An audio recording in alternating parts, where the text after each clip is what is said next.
दोस्तों, आज हम बात करेंगे एक ऐसी बुक के बारे में जिसने पब्लिश होते ही पूरी दुनिया में टहलका मचा दिया था। जी हाँ, रिच डैड पुअर डैड किताब के बारे में। इस बुक में 6 ऐसे सबक बताए गए हैं जिनको अपनाकर हर कोई अमीर बन सकता है। अगर आप में भी अमीर बनने की चाहत है तो बुक में बताए गए एक भी पॉइंट को मिस मत करना। रॉबर्ट कियोसाकी बताते हैं कि उनके 2 डैडी थे। जिन्होंने उनको जन्म दिया उनको वे पुअर डैड कहते थे, और जिन्होंने उनको अमीरी के गुर सिखाए उन्हें वे रिच डैड कहते थे। उनके पुअर डैड बहुत पढ़े लिखे और समझदार थे। वे पीएचडी थे और उन्होंने अपने 4 साल के अंडर ग्रेजुएट कोर्स को 2 साल से भी कम समय में पूरा कर लिया था। वहीं उनके दूसरे डैडी 8वीं से आगे नहीं पढ़े थे। दोनों ने जिंदगी भर कड़ी मेहनत की थी, परंतु उनमें से एक बहुत पढ़ा लिखा होने के बाद भी पूरी जिंदगी पैसे के लिए परेशान रहा और अपने पीछे कर्ज छोड़कर मरा, जबकि दूसरा सिर्फ 8वीं तक पढ़ने के बावजूद अमेरिका के हवाई राज्य के सबसे अमीर व्यक्तियों में से एक बन गया और मरने पर अपने परिवार, चर्च और जरूरतमंदों को करोड़ों डॉलर की दौलत देकर गया। ऐसा क्यों हुआ? क्योंकि दोनों डैडी की पैसों के बारे में सोच अलग अलग थी। कैसे? चलो देखते हैं। पढ़े लिखे डैडी कहते थे, पैसे का मोह ही सभी बुराइयों की जड़ है, जबकि दूसरे डैडी कहते थे, पैसे की कमी ही सभी बुराइयों की जड़ है। एक डैडी कहते थे, मैं इसे नहीं खरीद सकता, जबकि दूसरे डैडी इस वाक्य से चिढ़ते थे और जोर देकर कहते थे, मुझे यह सोचना चाहिए कि मैं इसे कैसे खरीद सकता हूं। पहला वाक्य नकारात्मक है और दूसरा प्रश्नवाचक। एक में बात खत्म हो जाती है, जबकि दूसरे में आप सोचने के लिए मजबूर हो जाते हैं। जब हम कहते हैं मैं इसे नहीं खरीद सकता, तो हमारा दिमाग काम करना बंद कर देता है। इसके बजाय जब हम सवाल पूछते हैं मैं इसे कैसे खरीद सकता हूं, तो हमारा दिमाग काम करने लगता है। मेरे दोनों डैडी की विचारधारा में जमीन आसमान का अंतर था। एक डैडी सिखाते थे, मेहनत से पढ़ो ताकि तुम्हें किसी अच्छी कंपनी में नौकरी मिल जाए, जबकि दूसरे डैडी की सीख थी, मेहनत से पढ़ो ताकि तुम्हें किसी अच्छी कंपनी को खरीदने का मौका मिल जाए। अब बात करते हैं उन 6 महत्वपूर्ण सबकों की जिनकी बदौलत रॉबर्ट के डैडी अमीर बने और रॉबर्ट भी। सबक नंबर 1, अमीर लोग पैसे के लिए काम नहीं करते, बल्कि पैसा उनके लिए काम करता है। गरीब और मध्यवर्गीय लोग पैसे के लिए काम करते हैं, जबकि अमीरों के लिए पैसा काम करता है। एक गरीब या मिडिल क्लास आदमी रैट रेस में फंस जाता है और उसमें से कभी बाहर नहीं आ पाता। जब किसी गरीब या मिडिल क्लास आदमी को नौकरी मिलती है तो वह तुरंत महंगी चीजें खरीदने के लिए बेताब हो जाता है, जैसे महंगे कपड़े, जूते, फोन, लैपटॉप और कार। इसके बाद शुरू होता है EMI का ट्रैप। हर महीने के खर्चों और लोन के डर से वह इस चक्रव्यूह से बाहर नहीं निकल पाता। यही है रैट रेस। अगर आपको इस चूहा दौड़ से बाहर निकलना है तो आपको पैसे के लिए काम करना छोड़ना पड़ेगा और पैसे को अपने लिए काम करवाना पड़ेगा। सबक नंबर 2, पैसे की समझ क्यों जरूरी है। ज्यादातर लोग जिंदगी भर यह नहीं समझ पाते कि असल बात यह नहीं है कि आप कितना पैसा कमाते हैं, बल्कि यह है कि आप कितना पैसा बचा और बढ़ा पाते हैं। आपने उन लोगों की कहानियां सुनी होंगी जो लॉटरी जीतकर अमीर बने, लेकिन कुछ ही समय में फिर से गरीब हो गए। इसका एक ही कारण है, उनके पास पैसे की समझ नहीं थी। लंबे समय में यह महत्वपूर्ण नहीं है कि आपने कितना पैसा कमाया, बल्कि यह है कि आपने कितना पैसा बचाया और कितनी पीढ़ियों तक उस पैसे को सहेजा। मेरे अमीर डैडी ने मुझसे बचपन में कहा था, अगर तुम अमीर बनना चाहते हो तो तुम्हारे पास पैसे की समझ होनी चाहिए। पैसे की समझ विकसित करने के लिए आपको संपत्ति और दायित्व का अंतर पता होना चाहिए और हमेशा संपत्ति ही खरीदनी चाहिए। अगर आप अमीर बनना चाहते हैं तो आपको बस इतना ही जानने की जरूरत है। यही पहला और आखिरी नियम है, यही इकलौता नियम है। यह बहुत आसान लगता है, परंतु ज्यादातर लोगों को यह पता ही नहीं है कि यह नियम कितना महत्वपूर्ण है। ज्यादातर लोग पैसे की समस्याओं में सिर्फ इसलिए उलझे रहते हैं क्योंकि उन्हें यह पता ही नहीं होता कि संपत्ति और दायित्व में क्या फर्क होता है। अमीर लोग संपत्ति इकट्ठी करते हैं, गरीब और मध्यवर्गीय लोग दायित्व इकट्ठे करते हैं। और मजे की बात यह है कि उन लोगों को यह लगता है कि वे संपत्ति इकट्ठी कर रहे हैं। अगर यह इतना आसान है तो फिर हर आदमी अमीर क्यों नहीं बन जाता? क्योंकि लोग संपत्ति और दायित्व में फर्क नहीं कर पाते। तो संपत्ति और दायित्व में क्या फर्क होता है? संपत्ति वह चीज है जो आपकी जेब में पैसे डालती है और दायित्व वह चीज है जो आपकी जेब से पैसे निकालती है। दोबारा से ध्यान देकर सुनिए, क्योंकि यह लाइन बहुत इंपॉर्टेंट है। संपत्ति वह चीज है जो आपकी जेब में पैसे डालती है, दायित्व वह चीज है जो आपकी जेब से पैसे निकालती है। वास्तव में आपको इतना ही जानने की जरूरत है। अगर आप अमीर बनना चाहते हैं तो आप जिंदगी भर संपत्ति खरीदते रहिए। अगर आप गरीब या मध्यवर्गीय आदमी बनना चाहते हैं तो आप दायित्व खरीदते रहिए। इनके बीच के फर्क को न जानने से ज्यादातर लोग जीवन भर पैसे की तंगी से परेशान रहते हैं। इसे एक उदाहरण से समझते हैं। सोहन और रोहन दोनों को एक साथ ही नौकरी लग जाती है। कुछ समय बाद दोनों 10-10 लाख रुपयों की इन्वेस्टमेंट करते हैं। सोहन अपने लिए 10 लाख की कार खरीदता है क्योंकि उसे आरामदायक जिंदगी जीना पसंद है, और रोहन 10 लाख की जमीन खरीदता है। शुरुआत में सोहन बहुत खुश होता है कि वह कार में घूम रहा है और रोहन आज भी बस में धक्के खा रहा है। लेकिन 5 साल बाद रोहन के 10 लाख के प्लॉट की कीमत डबल होकर 20 लाख हो जाती है, जबकि सोहन की कार की कीमत आधे से भी कम रह जाती है। रोहन अपने प्लॉट को 20 लाख में बेच देता है और एक ऐसी नई प्रॉपर्टी ढूंढता है जहां मालिक अर्जेंसी में प्रॉपर्टी बेचना चाहता हो। अर्जेंसी में बेचने के कारण वह थोड़ा सस्ते में बेचने को तैयार होता है। रोहन 25 लाख की प्रॉपर्टी को 20 लाख में खरीद लेता है। फिर से 5 साल तक इंतजार करने के बाद वही प्रॉपर्टी 50 लाख की हो जाती है। अब रोहन फिर से ऐसे मालिक को ढूंढता है जो अर्जेंसी में अपनी प्रॉपर्टी बेचना चाहता हो। वह 60 लाख की प्रॉपर्टी को 50 लाख में खरीद लेता है और फिर से 5 साल तक इंतजार करता है। अब पूरे 15 साल बीत चुके हैं। रोहन अपनी 50 लाख की प्रॉपर्टी को 1 करोड़ में बेच देता है और करोड़पति बन जाता है। वह करोड़ में से कुछ पैसे निकालकर ऐशो आराम की चीजें खरीद लेता है, जैसे कार, घर और अच्छे कपड़े। बाकी बचे पैसे से वह फिर से प्रॉपर्टी खरीद लेता है और अब उसकी प्रॉपर्टी ही उसके लिए पैसे कमाती रहती है। दूसरी तरफ सोहन ने जो 15 साल पहले कार खरीदी थी, आज उसे कोई कौड़ी के दाम में भी खरीदने को तैयार नहीं है। यही फर्क होता है एक अमीर और गरीब के माइंडसेट में। गरीब इंसान सबसे पहले अपने लिए दायित्व खरीदता है, जो उसकी जेब से पैसे निकालता है। अमीर माइंडसेट वाला इंसान संपत्ति खरीदता है। 80% परिवारों की पैसे की कहानी यही होती है कि वे अमीर बनने के लिए कड़ी मेहनत करते रहते हैं। इसका कारण यह नहीं है कि वे पैसा नहीं कमाते, असली कारण यह है कि वे जिंदगी भर संपत्ति की जगह दायित्व खरीदते रहते हैं। मेरे अमीर डैडी के फाइनेंशियल स्टेटमेंट से यह भी पता चलता है कि अमीर लोग और ज्यादा अमीर क्यों बनते हैं। संपत्ति वाले कॉलम से इतनी ज्यादा आमदनी होती है कि खर्च आराम से चल जाता है और कुछ पैसा बच भी जाता है। इस बचे हुए पैसे को फिर से संपत्ति वाले कॉलम में निवेश कर दिया जाता है। संपत्ति वाला कॉलम बढ़ता रहता है और इससे होने वाली आमदनी भी बढ़ती रहती है। अब समझते हैं कि मिडिल क्लास लोगों को पैसे की तंगी क्यों होती है। सबसे महत्वपूर्ण नियम यह है कि संपत्ति और दायित्व के बीच के अंतर को पहचाना जाए। एक बार आप इनमें फर्क समझ लें, इसके बाद आप आमदनी देने वाली संपत्ति खरीदने की लगातार कोशिश करते रहें। यह अमीर बनने की राह पर चलने का सबसे बढ़िया तरीका है। इसे करते रहें और आपका संपत्ति वाला कॉलम बढ़ता रहेगा। अपने दायित्व और खर्च को कम करने की कोशिश भी करते रहें। इससे पैसा आपके संपत्ति वाले कॉलम में आता रहेगा।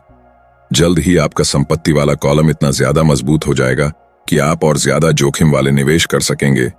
ऐसे निवेश जिनमें 100% से अनंत तक फायदा हो सकता है। ऐसे निवेश जिनमें 5,000 की रकम जल्दी ही 10 लाख या इससे ज्यादा हो जाती है। और ऐसे निवेश को ही मिडिल क्लास लोग बहुत जोखिम भरा मानते हैं और कभी रिस्क लेते ही नहीं। निवेश जोखिम भरा नहीं है, यह उस व्यक्ति की पैसे की नासमझी है, वित्तीय निरक्षरता है, जो उसे बहुत जोखिम भरा बना देती है। इस आसान सबक को याद रखें। अमीर संपत्ति खरीदते हैं, गरीब केवल खर्च करते हैं और मध्य वर्ग दायित्व खरीदता है, परंतु यह सोचता है कि वह संपत्ति खरीद रहा है। सबक 3, अपने काम से काम रखो। क्या इसका मतलब यह है कि चुपचाप अपने काम पर जाओ और बिना किसी की तरफ देखे अपना काम करके वापस आ जाओ? नहीं, इसका मतलब यह बिल्कुल भी नहीं है। अपने काम से काम रखो का मतलब है कि आप अपनी नौकरी करते रहिए, लेकिन अपने संपत्ति वाले कॉलम को बढ़ाते रहिए और दायित्व के कॉलम को कम करते रहिए। ऐसा करने से आप नौकरी करते हुए भी अमीर बन सकते हैं। अपने काम से काम रखना शुरू कर दें। दिन की नौकरी करते रहें, परंतु असली संपत्तियों को खरीदना भी शुरू कर दें। परंतु ऐसे दायित्वों या व्यक्तिगत चीजों से बचें जिनकी कीमत एक बार घर लाने पर कम हो जाए। आप जिस क्षण एक नई कार शोरूम से बाहर ले जाते हैं, उसकी कीमत 25% कम हो जाती है। यह सच्ची संपत्ति नहीं है, हालांकि आपके बैंकर भी इसे संपत्ति मानते हैं। तो आखिर सवाल उठता है कि हमें किस तरह की संपत्तियों का संग्रह करना चाहिए। मैं आपको या आपके बच्चों को किस तरह की संपत्तियों के संग्रह की प्रेरणा दे रहा हूं। मेरी दुनिया में असली संपत्तियां कई तरह की होती हैं। ऐसे बिजनेस जिनमें मेरे होने की जरूरत ना हो। मैं उनका मालिक जरूर हूं, परंतु उन्हें दूसरे लोग चलाते हैं। अगर मुझे वहां काम करना पड़े तो ये बिजनेस नहीं होगा, ये मेरी नौकरी होगी। स्टॉक मार्केट या शेयर मार्केट, जहां आपको पैसा इन्वेस्ट कर देना है और अपना काम करते रहना है। गवर्नमेंट बॉन्ड्स, म्यूचुअल फंड्स, आमदनी देने वाला रियल एस्टेट, ऐसी हर चीज जो कीमती है, जो आमदनी देती है, जिसका मूल्य बढ़ता है और जिसका बाजार तैयार है। ये सारी ऐसी संपत्तियां हैं जहां आपको पैसा लगाने के बाद खुद काम नहीं करना पड़ेगा। बस आप पैसा लगा देंगे और आराम से अपना काम करते रहेंगे। आपका संपत्ति वाला कॉलम अपने आप बढ़ता रहेगा। जब मैं कहता हूं कि अपने काम से काम रखें, तो मेरा यह मतलब है कि आप अपने संपत्ति वाले कॉलम को ज्यादा मजबूत बनाते रहें। एक बार इसमें 1 रुपया जाए तो वह बाहर न निकले। इसे इस तरह सोचिए कि जब 1 रुपया आपकी संपत्ति वाले कॉलम में जाता है तो वह आपका कर्मचारी बन जाता है, जो आपके लिए काम करता रहेगा। अपनी दिन की नौकरी करते रहें, एक अच्छे मेहनती कर्मचारी की तरह काम करें, परंतु अपने संपत्ति वाले कॉलम को बढ़ाते रहें। और हाँ, एक और महत्वपूर्ण बात, जब आपका कैश फ्लो बढ़ता है तब आप कुछ ऐशो आराम की चीजें खरीद सकते हैं। इस बारे में एक महत्वपूर्ण तथ्य यह है कि अमीर लोग ऐशो आराम की चीजें सबसे बाद में खरीदते हैं, जबकि गरीब और मिडिल क्लास लोग ऐशो आराम की चीजें सबसे पहले खरीदते हैं। यह सेंटेंस इतना इंपॉर्टेंट है कि अगर आप इसे ध्यान से समझेंगे तो आपको अमीरों के अमीर बनने का राज समझ में आएगा। आप चाहे तो इसे वापस जाकर दोबारा सुन सकते हैं। सबक नंबर 4, टैक्स का इतिहास और कॉरपोरेशंस की ताकत।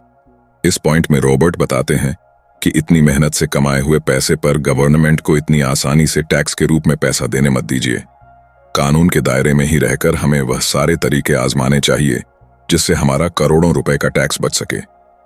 सच्चाई तो यह है कि अमीरों पर टैक्स लगता ही नहीं है।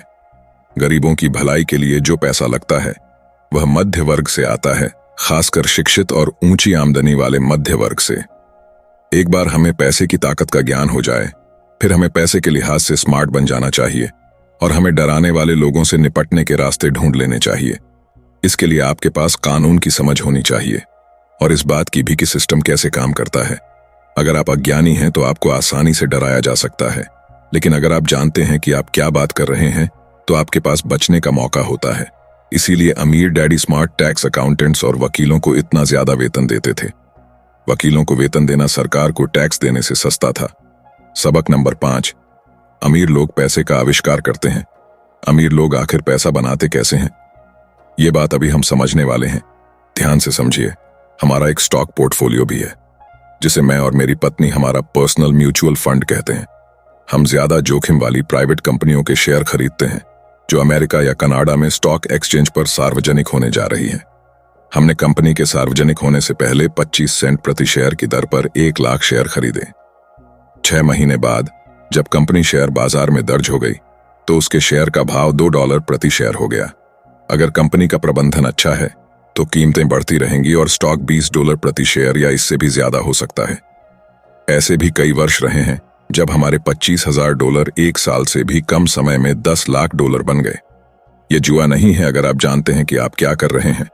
ये जुआ तब होता है जब आप सौदे में अपना पैसा फेंक रहे हैं और भगवान से सफल होने की दुआ कर रहे हैं। आपको अपने तकनीकी ज्ञान, बुद्धि और खेल के प्रति प्रेम की जरूरत होगी ताकि जोखिम कम से कम रहे। याद रखिए, महान अवसरों को आपकी आंखें नहीं देख सकती, उन्हें आपके दिमाग से देखा जा सकता है। सबक नंबर 6, सीखने के लिए काम करें, पैसे के लिए नहीं।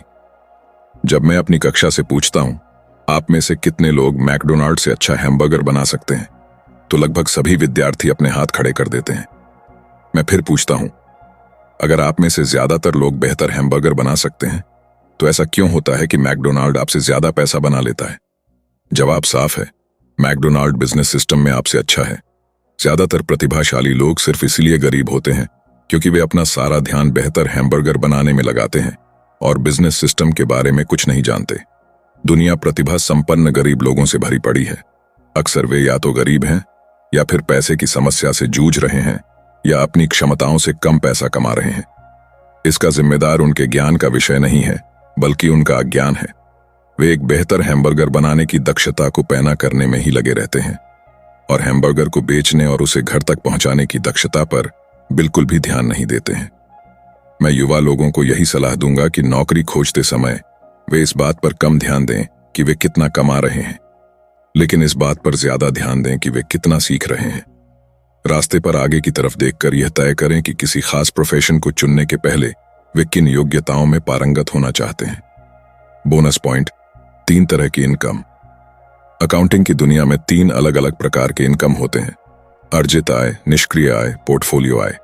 जब मेरे असली डैडी ने मुझसे कहा था, स्कूल जाओ, अच्छे नंबर लाओ और एक सुरक्षित नौकरी खोजो, तो वे मुझे यह सुझाव दे रहे थे कि मैं अर्जित आय के लिए काम करूं।